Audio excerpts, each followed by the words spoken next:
Merhaba, herkese selamlar. Bugün Apple'ın iPhone kullanıcıları için iOS 17.6.1 yazılım güncellemesini yeniden yayınlanmasıyla ilgili önemli bir duyuruyla karşınızdayım. Biliyorsunuz ki Apple her zaman cihazlarını en iyi performansta tutmak ve en yeni özellikleri sunmak için düzenli olarak güncellemeler yayınlıyor. Ancak bu sefer 17.6.1 güncellemesi daha önce yayınlanmış olmasına rağmen bazı önemli iyileştirmeler ve kritik hata düzeltmeleri nedeniyle yeniden kullanıcılara sunuldu. Bu videoda iOS 17.6.1 güncellemesinin neden yeniden yayınlandığı, bu güncellemenin neler getirdiğini ve cihazınız için neden bu kadar önemli olduğunu konuşacağız. Hazırsanız hemen başlayalım.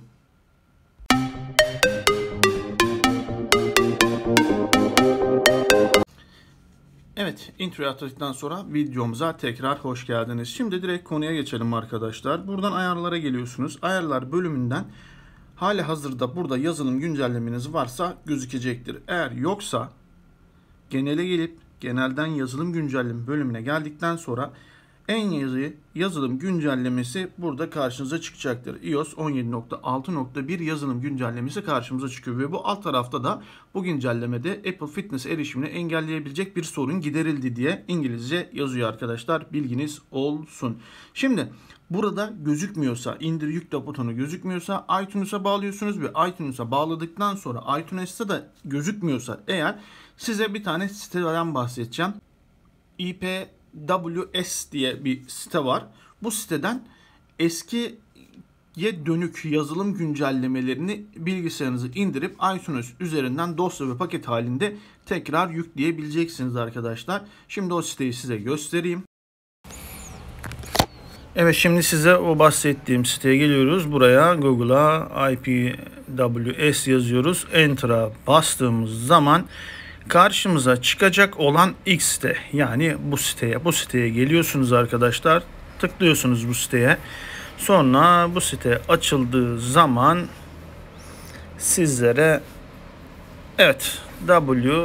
siteye geldiğimiz zaman bu sitede tüm Apple'ın üretmiş olduğu cihazların hepsinin geriye dönük sürümleri, imzalar kapanmadan alıp kullanabileceğiniz yazılımları burada bulabiliyorsunuz. Bizim amacımız iPhone'a geliyoruz arkadaşlar. iPhone'a tıkladıktan sonra karşımıza bugüne kadar üretilmiş tüm Apple cep telefonlarının listesi karşımıza çıkıyor ve geriye dönük olan tüm yazılımları buradan indirebiliyorsunuz arkadaşlar. Bilginiz olsun. Yalnız şöyle, imzalar kapanmadıysa bunu da hatırlatayım.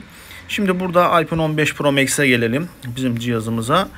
Evet, görmüş olduğunuz üzere iki tane burada yazılımımız var. Bir tanesi görmüş olduğunuz üzere, bir tanesi de 19'unda yayınlandı, yani dün yayınlandı arkadaşlar.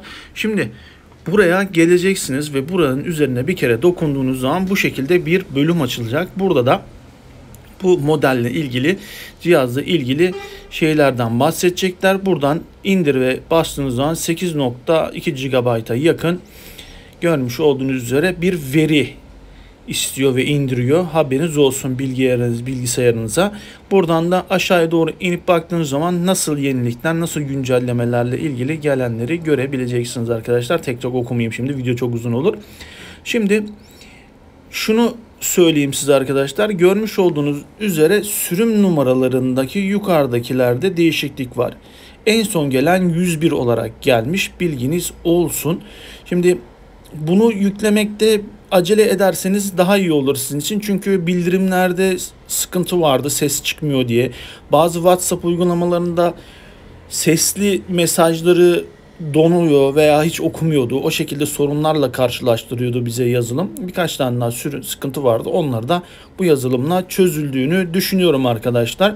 Sizlerden ricam sorunların çözülüp çözülmediğini yorumlar kısmında bizle de paylaşmayı unutmayın arkadaşlar. Evet, göstermiş olduğum uygulama üzerinden iOS 17.6.1 yazılım güncellemesini bilgisayara indirip iTunes yardımıyla birlikte cihazınıza kurabilirsiniz arkadaşlar. Yalnız dikkat etmeniz gerekli olan husus 101 olanını, yani 19'unda geleni indirmeniz olacaktır arkadaşlar. geçen hafta geleni indirirseniz yanlışlıkla tekrar aynı sorunlarla karşılaşacaksınız. Geçen gelen sorunları şu şekilde size özetleyecek olursam arkadaşlar, bildirimde ses yok. WhatsApp üzerinden gelen sesli görüşme veya sesli konuşmalarda, sesli mesajlarda ses gelmemesi gibi problemler oluyordu. Bazı cihazlarda donma, kasmaların olduğuna dair siz değerli takipçilerimizden geri dönüşler aldıydım. Hatta eski modellerde, en eski mesela SE gibi cihazlarda 17.6 veya şeylerde kullanılmasına gibi, bunlarda da donma, kasma gibi sorunlar oluyordu. Bataryanın hızlı bittiğine dair sorunlar oluyordu. Bu sorunları ortadan kaldırdıklarını beyan ettiler. Fakat çok açık, detaylı bir şekilde söylemediler. Benim Apple'da çalışan bir tane arkadaşım vardı. Onu aradım, onunla görüştüm. Bu nedir, neyin nesidir diye. Ondan öğrenmiş oldum. Ufak tefek bilgileri de sizlere aktarmak istedim arkadaşlar. Haberiniz olsun.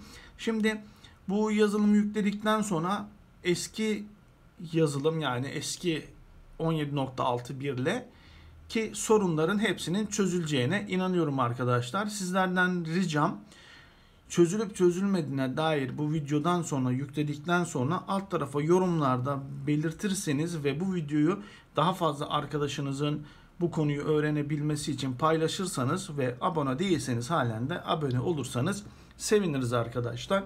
Ben size elimden geldiği kadar son güncel teknoloji, Apple'la ilgili olsun, yapay zeka ile ilgili olsun, tüm son gelişmeleri aktarmaya çalışıyorum. Sizlerden de sadece tek ricam abone olup videoları beğenmeniz arkadaşlar. Neyse, videoyu çok fazla uzatmayın. Bu ve bunun gibi videolar için kanala abone olun işte arkadaşlar. Hadi görüşmek üzere diğer videolarda. Allah'a emanet olun. Bay bay.